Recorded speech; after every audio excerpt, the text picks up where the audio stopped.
Jauh-jauh hari kita sudah mengatakan apa yang terjadi kalau Kamala Harris menjadi Presiden Amerika. Sekarang terbukti secara administratif Kamala Harris adalah Commander-in-Chief di Amerika. Memang banyak yang tidak peduli dengan apa yang terjadi di luar negeri, namun hanya mengingatkan bahwa menjadi pemimpin sebuah negara, Anda bukan hanya harus mengenal peta perpolitikan dunia atau geopolitik, namun juga harus mempunyai sumber terpercaya yang bisa menganalisa data jadi informasi yang bisa membuat Anda membuat keputusan yang selalu tepat. Bosman, untuk hal beginian cukup lengkap pasukannya dan data-datanya valid. Karena tahu dari jauh-jauh hari bahwa Biden ini tidak akan lama menjabat, maka strategi politik luar negeri kita harus sudah punya grand plan-nya, di mana hal ini akan membuat Indonesia akan menjadi negara superpower kalau mengerti situasi lawan kita dan teman kita. Sayang ya, yang menjabat saat ini nggak punya informasi atau data untuk menjadi bekal knowledge sebagai senjata pejabat tertinggi membuat keputusan. Kita lanjut. Di Amerika, Trump dan timnya kembali menguat pengaruhnya. Diperkirakan di tahun 2022 nanti dalam pemilihan awal, agaknya Partai Republik akan menyapu bersih Partai Demokrat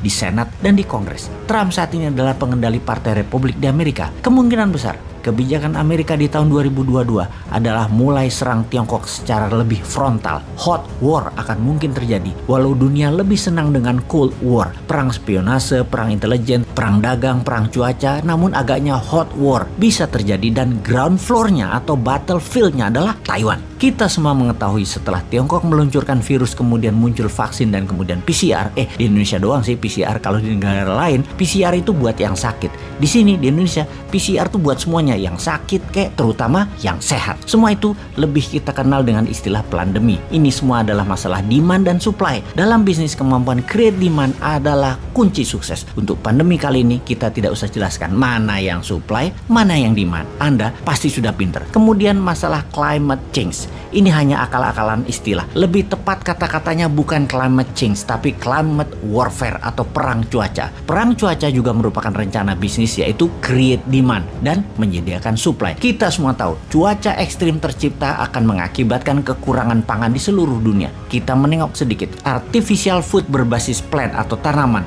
dan bioengineering food, pemilik terbesarnya adalah Bill Gates. Beyond Meat misalnya, artificial daging, Bill Gates punya saham besar di sana. Lahannya luas miliknya di berbagai belahan dunia sudah dia kuasai, termasuk bahkan temannya 1 tahun terakhir ini, Jack Ma, sering terlihat di Eropa mempelajari plant-based food ini atas perintah pemerintah Tiongkok tentunya. Sebaiknya pejabat Indonesia paham begini-beginian agar nggak kagetan atas apa yang akan terjadi ke depannya. Di sisi Tiongkok sekarang, Xi Jinping lagi pusing 7 keliling pastinya karena skandal keuangan properti Evergrande minus 700 triliun yang secara sistemik akan menghancurkan keuangan nasional Tiongkok. Harga sayuran saat ini melambung tinggi di pasar-pasar di dalam negeri dalam 3 bulan terakhir karena bahan makanan Tiongkok banyak mengandalkan import, sementara banyak negara menutup import untuk Tiongkok. Kebutuhan energi yang meningkat, harga BBM dinaikkan oleh Saudi dan Rusia menjadikan Tiongkok krisis energi. Hanya di kota-kota besar yang terlihat ada listrik, namun di kota-kota lain gas, BBM, dan listrik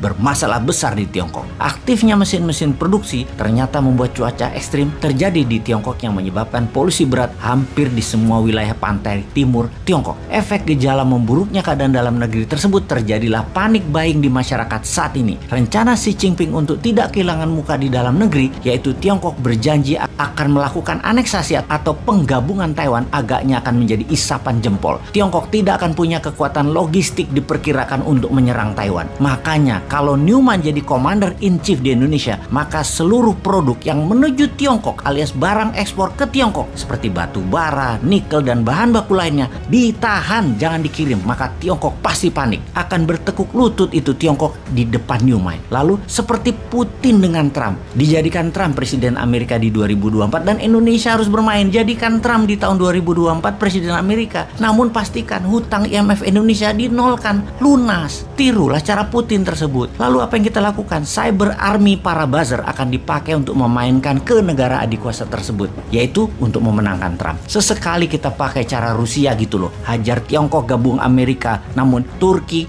dia serang Amerika. Tekan Eropa dengan mematikan gas, hajar sekutunya Amerika. Naikkan harga minyak, tekan Tiongkok. Itu baru namanya negara berdaulat dan pemimpinnya berani juga bervisi.